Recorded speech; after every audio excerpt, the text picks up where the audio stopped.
Good morning, আমি ঋতু। আমার একটা নতুন ব্লগে তোমাদের সবাইকে স্বাগত জানাই। তাহলে চলো আজকের দিনটা এখান থেকে শুরু করা যাক। আর দেখতেই পাচ্ছ মা এখানে রান্নাঘরে রান্না করছে। আজকে না মা একটু চাউমিন করবে। ছোট্টবেলায় টিফিনে স্কুলে যখন যেতাম তখন টিফিনে এরকম চাউমিন করে দিত, বেশ ভালো লাগতো খেতে, এরকম আলু দিয়ে চাউমিন। তো সেটাই বললাম মাকে যে তুমি আগে যেমন চাউমিন করতে সেরকম চাউমিন একটু করো, সবাই মিলে খাওয়া হোক। ছোটোবেলার কিছু কিছু রান্না না এখনও মনে পড়ে, জানো তো, সেই স্বাদ কিন্তু এখনও ভুলতে পারিনি, এখনও মনে পড়ে। মা না একটা শুকনো শুকনো পোস্তর তরকারি করতো, সেটা আমার দারুণ লাগতো খেতে। আর যেহেতু বৃহস্পতিবার আর শনিবার নিরামিষ খেতাম আমরা, তো বৃহস্পতিবার আর শনিবার পোস্তর তরকারি আর পোস্তর বড়া। তো দেখো এইটাও তোমাদের দেখিয়ে দিই। এটা না অনলাইন থেকে কিনেছি, ডিম রাখার জন্য একটা বক্স কিনেছি। খুব ডিম রাখার অসুবিধে হচ্ছিল, ফ্রিজটা যেহেতু আমার ছোট আর স্বরূপ না অনেকগুলো ডিম একসঙ্গে নিয়ে চলে আসে, তো সেই জন্য এইটা কিনেছি। খুব সুন্দর কালারটাও হয়েছে আর দেখতেও ভালো, আর কোয়ালিটিটাও খুব সুন্দর, জানো তো, তোমরাও নিতে পারো, জিনিসটা কিন্তু খুবই ভালো। আর যেটা বলছিলাম, পোস্ত খেতে এত ভালোবাসি, সেই জন্য না প্রতি বৃহস্পতিবার আর শনিবার মা কিন্তু পোস্তর বড়া আর পোস্তর তরকারি করতো, আর দারুণ লাগতো, জানো তো। সেই স্বাদ কিন্তু এখন আর পাওয়া যায় না। পোস্তর তরকারি করি ঠিক কথা, কিন্তু পোস্তর যে আগের একটা স্বাদ ছিল সেটা কিন্তু পাই না, জানো তো এখন। তো যাই হোক, দেখো মা চাউমিনটা দিয়ে দিয়েছে। চাউমিনটা কিন্তু অনেকক্ষণ আগে সিদ্ধ করে জলটা ঝরিয়ে ঠান্ডা করে রেখে দিয়েছিল। তো এখন একটু নেড়ে নিচ্ছে, নেড়ে নিয়ে এতে কিচ্ছু দেবে না, শুধু গোলমরিচ দেবে আর একটু হলুদ দিয়ে দিয়েছে, নুনও দিয়ে দিয়েছে। এতে কিন্তু কোনো রকমের মা সস দেয় না, আগে যেরকম করতো ঠিক সেরকমই করছে। কি করছিস? কেন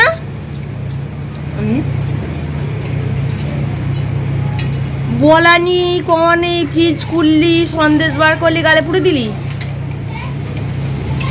একটা তো জানাতে হয়, মুখে না জানাতে পারিস, চিঠি লিখেও তো জানাতে হয়। আমি পছন্দ করি না।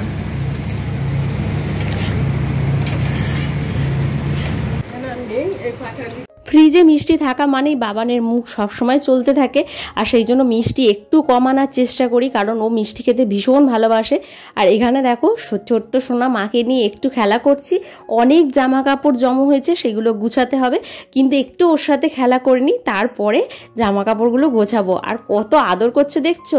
এখন কিন্তু এরকম সোনা সোনা আমার সোনা কত কি বলে আদর করে, বেশ ভালো লাগে ওর আদো আদো কথা শুনতে আর ওর আদর খেতে।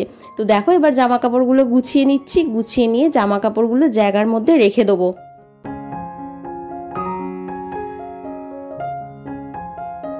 মা আজকেই চলে যাবে, পুরো বাড়িটা ফাঁকা হয়ে যাবে, আমাকে এবার একাই থাকতে হবে, একাই কাজ করতে হবে। আর গল্প বলতে কি, ফোনেতে যতটুকু কথা গল্প ফোনেতেই হবে। বাকি আবার পরের মাসে আমাদের এখানে কালী পুজো আছে, তো কালী পুজোর সময় মা আসবে, তখন এসে বেশ কয়েকদিন থাকবে। এরকম আসা যাওয়া তো লেগেই থাকে, আমি যেতে পারি না, মা আসা যাওয়া করে। তো মায়ের পায়ের জন্য একটু প্রবলেম হচ্ছিল, সেটা কিন্তু ওষুধ খেয়ে এখন মোটামুটি ঠিক আছে শরীরটা। তবে কি বলতো, এই গরমের মধ্যে এতটা রাস্তা যাবে, তো সেই জন্য একটু চিন্তা হচ্ছে। মা যেহেতু ঠিকঠাকভাবে হাঁটতে পারে না, সেই জন্য না আমার একটু চিন্তা হয়, যতক্ষণ না বাড়ি পৌঁছাচ্ছে ততক্ষণ একটু চিন্তা হয়। তবে বাবা থাকে তো, বাবা একা ছাড়ে না মাকে, সেই জন্য একদিকে কিন্তু শান্তি, জানো তো, যে বাবা আছে। আর বদমাইশিটা দেখছো, আমি একটা একটা করে গোছাচ্ছি আর ও টেনে টেনে নামানোর চেষ্টা করছে। তো যাই হোক, নামাতে দিচ্ছি না, ওর সঙ্গে কথা বলে যাচ্ছি। তো এই করে দেখো জামা কাপড়গুলো মোটামুটি আমার গোছানো হয়ে গেছে, যে কটা পড়ে আছে সেটা অন্য দিকে গিয়ে আমি গুছিয়ে নিচ্ছি। ওকে একটু বসিয়ে রাখি, নাহলে কিন্তু খুব বদমাইশি করছে। এবার দেখো ঘরটা ঝাড় দিয়ে দেবো, ঝাড় দিয়ে পরিষ্কার করে নেবো। সকালবেলা মোছা হয়ে গেছে। সকালবেলা যেহেতু মা রান্নাটা করছে, সেই জন্য না আমি এই কাজগুলো করে নিতে পারছি। সকালবেলায় আমার মোছা হয়ে যাচ্ছে, পরিষ্কার করা হয়ে যাচ্ছে, সব কাজ এদিকে আমার হয়ে যাচ্ছে। ঘর মোছার পরেও আমাকে 2-3বার ঝাড় দিতে হয়, নাহলে ঘরটা না পরিষ্কার থাকে না।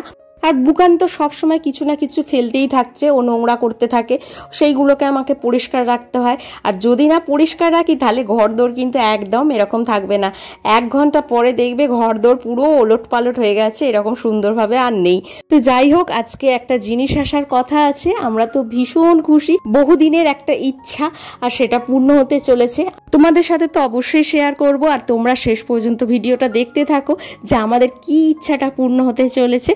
তো দেখো এখানে আমি ঝাঁট দিয়ে পরিষ্কার করে নিয়েছি। মা বাবাকে তাড়াতাড়ি খেতে দিয়ে দেবো, খেতে দিলেই ওরা বেরিয়ে যাবে। আর কালকে যখন বাবা এসেছিল বাবাকে নিয়েই কিন্তু আমরা জিনিসটা কিনতে গেছিলাম, কারণ কি বলতো যে বাবা থাকলে বাবা দেখলে ভালো লাগবে বাবারও, তো সেই জন্য বাবাকে নিয়ে গেছিলাম। বাবা প্রথমে বলছিল যে এই গরমের মধ্যে যাবো, আমি চলো না ঘুরে আসবে, দেখেও আসবে। মা এসে তো তবু থাকে, কিন্তু বাবা তো একদমই থাকে না, থাকলেও হয়তো একটা দিন থাকে। তো সেই জন্য একটু ডানকুনির দিকে যখন যাচ্ছি তখন বাবাকে নিয়ে যাই। কালকে যখন গেছিলাম সেই মুহূর্তের ভিডিওটা কিন্তু আমি শ্যুট করতে পারিনি, কারণ প্রচণ্ড ভিড় হয়েছিল আর আমাদের অনেকটা রাত্রি হয়ে গেছিলো যেতে। এত ভিড় হয়েছিল না, তখন মাথার মধ্যে আসেইনি যে ভিডিও করতে হবে বলে, তো ভুলেই গেছিলাম বলতে পারো। তো যাই হোক, আজকে আসুক জিনিসটা, তারপরে তোমাদের দেখিয়ে দিচ্ছি। আর মনের মধ্যে এটাই চলছে সকালবেলা যেন চলে আসে, ডেলিভারিটা যেন সকালবেলা হয়ে যায়, তাহলে বাবা মা দেখে যেতে পারবে। কিন্তু এখনও পর্যন্ত ডেলিভারি তো হলোই না, অনেকটা বেলা হয়ে গেল। সকালবেলা দেওয়ার কথা ছিল কিন্তু সকালবেলা দেয়নি, দুপুর হয়ে গেল, দুপুরবেলাও এখনও পর্যন্ত কিন্তু এলো না। মনটা সেদিকেই পড়ে আছে যে কখন আসবে, বাবা মা বেরিয়ে গেলে তারপরে হয়তো আসবে, তখন তাদের আর দেখা হবে না।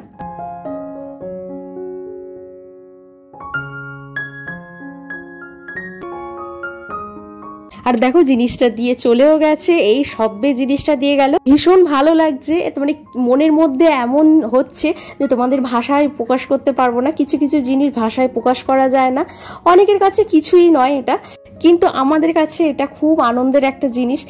ঘরের যে কোনো জিনিস যখন নতুন আসে না, তখন মনের মধ্যে একটা আনন্দ কাজ করে। তো যাই হোক, বাবা মা তো দেখতে পেলো না, বাবা মা বেরিয়ে যাবার অনেকক্ষণ পরে এটা দিয়ে গেছে। আর দেখো স্বরূপও এসে গেছে, আর এটা আমি রেখে দিয়েছিলাম, আমি কিন্তু খুলে দেখিনি। স্বরূপ এসে যাওয়ার পর 4 জনে মিলে এখানে এসে খুলছি। আর দেখে বুঝতেই পারছো এসি নেওয়া হয়েছে, অনেক দিনের ইচ্ছা আজকে পূর্ণ হলো। আমি তো ভাষায় প্রকাশ করতে পারছি না যে কি বলবো। জীবনের সব জিনিসটাই হবে, আমি বারবার বলি অপেক্ষা করতে হবে সেই জিনিসটার জন্য। আমরা কিন্তু বহুদিন অপেক্ষা করেছি, তারপরেই নিয়েছি। হুটহাট করে কোনো কাজ আমরা করিনি। অনেকেই আমাকে বলেছে যে তোমরা কেন এসি নিওনি, এসি নিয়ে নাও, এসি নেওয়াটা দরকার, কেন নিচ্ছ না, নানা রকমের প্রশ্ন করেছে। আমি একটাই কথা বলেছি যে সময় আসলে অবশ্যই নেব। সব সময় না ভাবনা চিন্তা করে তারপরেই কাজটা করতে হয়, যেহেতু অনেকটা অ্যামাউন্ট, তো সেই জন্যই ভাবনা চিন্তা করে করাটাই উচিত। তো সেই ভাবনা চিন্তা করেই আমাদের নেওয়া হলো এবারে। তো যাই হোক, দেখো এলজি ডুয়েল ইনভার্টার এটাই নেওয়া হয়েছে আমাদের, স্বরূপ আর আমার এটাই পছন্দ হলো। তো অনেক রকমের তার মানে অপশান ছিল, তার মধ্যে এটাই আমাদের পছন্দ হলো। আমার না প্রিন্টেড কোনো জিনিস ভালো লাগে না, সাদার ওপরেই সব জিনিসটা ভালো লাগে, তো সেই জন্য সাদার ওপরেই নিয়েছি জিনিসটা। আর এলজির আমার মানে প্রোডাক্ট খুব ভালো লাগে, কারণ আমার বেশিরভাগ জিনিসই এলজির আছে, তো সেই জন্য এলজির জিনিস আমার খুব ভালো লাগে, সার্ভিসটাও খুব ভালো। আর বুকান দেখো খালি বারবার এর ওপরে বসে পড়ছে। তোমাদের কেমন লাগলো জিনিসটা অবশ্যই বলো। এখনো কিছু কাজ বাকি আছে, সেই জন্য কিন্তু এখন এসি আমাদের লাগানো হচ্ছে না। বাড়ির কিছু কাজ কমপ্লিট করে তারপরেই আমি কিন্তু এসিটা লাগাবো বলে চিন্তা ভাবনা করেছি। স্বরূপ বলছিল এসি লাগিয়ে দাও, তারপরে না বাড়ির কাজগুলো হবে, কিন্তু আমার একদমই ইচ্ছা নয়। আগে বাড়ির কিছুটা কাজ বাকি আছে সেটা কমপ্লিট করে তারপরে লাগাবো। এতদিন অপেক্ষা করতে পেরেছি, আর কিছুদিন অপেক্ষা করা যেতেই পারে বলো। তাহলে চলো ভিডিওটাকে আজকে এখানেই শেষ করছি, পরে আবার নতুন একটা ভিডিও তোমাদের সঙ্গে দেখা হবে। তোমরা সবাই ভালো থেকো, সুস্থ থেকো, সাবধানে থেকো। আজকের ভিডিওটা কেমন লাগলো অবশ্যই কমেন্টসের মাধ্যমে জানিও। আজকের মতো এ পর্যন্তই, টাটা।